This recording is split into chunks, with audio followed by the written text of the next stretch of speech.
Gálatas 2, versículo 20, que diz assim: logo, já não sou eu quem vive, mas Cristo vive em mim.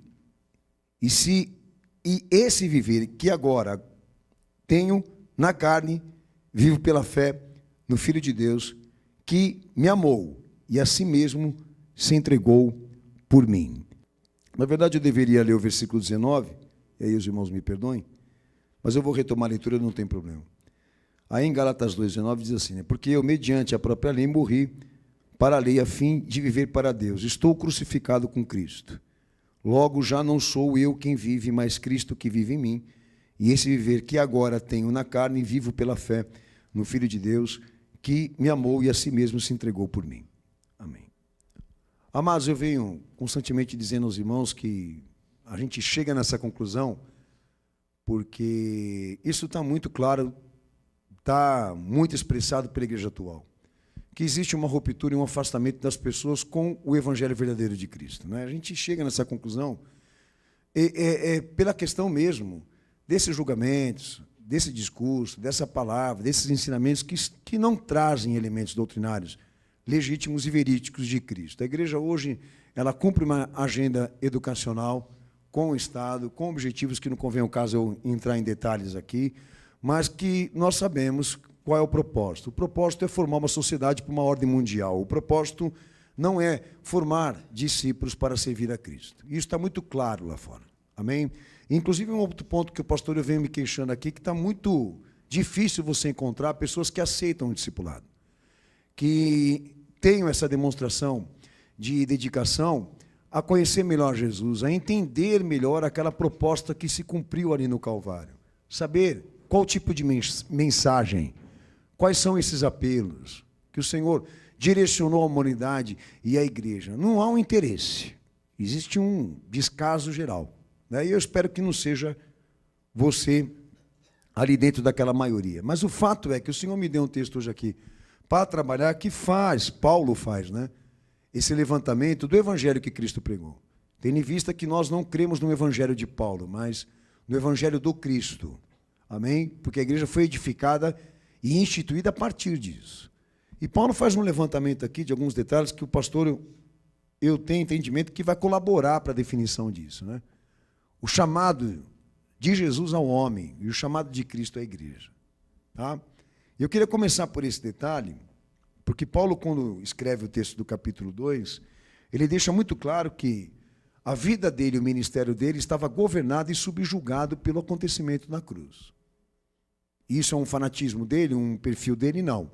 Porque o entendimento é que o Filho de Deus se encarnou, se personificou, veio, se manifestou e a igreja sai disso. A igreja não vem primeiro. O evangelho não vem primeiro. Primeiro vem o Cristo, a personificação e a encarnação do Filho de Deus. Depois tudo é uma consequência dele. Ele é o ponto de início da ação e do resultado do acontecimento do Calvário. Pastor, tem alguma relevância essa ordem de acontecimentos? Você não tenha dúvida, porque o evangelho não é um escrito da igreja. O evangelho não é um conteúdo que sai da igreja. O evangelho não é um estilo de vida, nem uma filosofia de vida. O evangelho, que é isso que os evangélicos não querem entender, os católicos também, o evangelho é a vida dele. Não é o conteúdo da igreja. Se a igreja é uma consequência, o evangelho também é.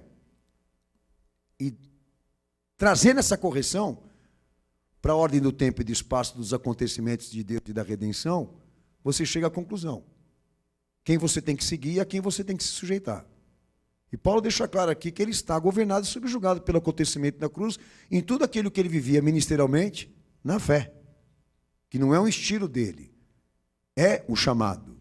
Aí ele entra com uma expressão aqui que o pastor até refiz a leitura, dele estar crucificado com Cristo.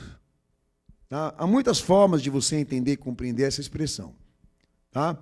Eu digo muitas formas a partir da razão.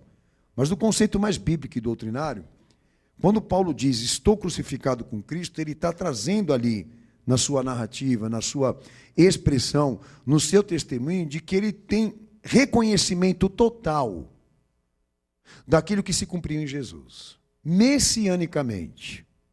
Inclusive nesse detalhe, de haver ali nele, Cristo, uma suficiência para Deus aplicar redenção. E quando a gente fala da suficiência da obra de Cristo no que diz respeito a atingir redenção, nós falamos de uma capacidade que está nele ali de atingir uma justiça superior à dos homens. A suficiência que está nele se baseia nisso. O que ele foi e representou ser não comunica só a natureza de um filho de Deus, mas a superioridade dele também como homem, filho e natureza humana. A justiça que foi gerada por ele e alcançada por ele, a definição é essa. Ela assume a autoridade para julgar isso, se o homem vai ser salvo ou não. Então, qual é a ideia da redenção? Qual é a proposta, melhor dizendo, da redenção? De que Deus refaça aquele cenário que o homem se comprometeu com o pecado, e a revisão e a retratação desse cenário deveria se cumprir ou ser assumida por alguém melhor do que nós. Então, essa suficiência em Jesus é algo inquestionável, inalterável. Para se questionar a suficiência redentiva que está nele, você tem que encontrar alguém melhor do que ele. Você tem? O meu Senhor disse que tudo que é nascido da carne é pecado. Tudo que é nascido do homem é Adão. Maria também. Ou qualquer outros que passaram pelo caminho dele. Mas ele, João Batista disse, aquele que vem do alto é sobre todos. E essa natureza, e essa identidade divina que está nele, assumiu perfeição humana, ou realidade humana, ou verdadeira humanidade, para servir a humanidade e os homens caídos, com vida e vida perfeita.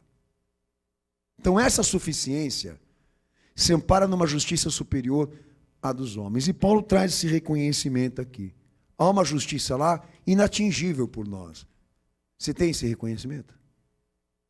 Bom, meu amigo, se você tiver esse reconhecimento, você vai depender disso. E nunca vai acreditar em si mesmo. Eu sou cristão. Então, se você é, o reconhecimento também está aí. Porque a gente não confessa a Ele sem testemunharmos que Ele cumpre a exigência de assumir essa posição de destaque, de referência para nós, passarmos a depender da justiça dEle. É simples. Nós não temos uma religião aqui, nós temos uma proposta de redenção. Religião, quem precisa é o fraco e o fanático. Nós, da revelação. Então, se existe um Deus verdadeiro e um Deus vivo, Ele não precisa de homens. Ele assume ser a ação e o resultado do acontecimento da salvação da humanidade. E Jesus é isso. Só que dentro de você pode haver uma resistência. No caso dele e dos demais, não. Ele acatou o acontecimento da cruz e diz, estou preso nisso, estou refém disso. Por quê?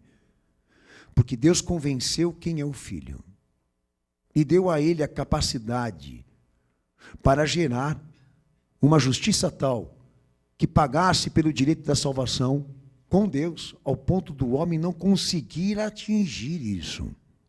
É inatingível. Se alguém atingir, com essa mesma natureza, identidade e capacidade de feitos e obras, aí você disputa o lugar com ele. Até lá, a gente costuma dizer, né? Enfia o rabo entre as pernas porque você é miserável, meu filho. E se você passar a acreditar que você tem uma justiça suficiente que te leve a Deus, você está anulando completamente a realidade de quem você é e da capacidade de você fazer desgraça com a vida e pecado com o teu corpo. Então, o Evangelho convence. O acontecimento da cruz coloca todo mundo no seu devido lugar. Enquanto Deus exalta o Filho e o coloca na centralidade e na posição central, com base em méritos de obras que ele realizou e fez. Messianicamente. Redentivamente.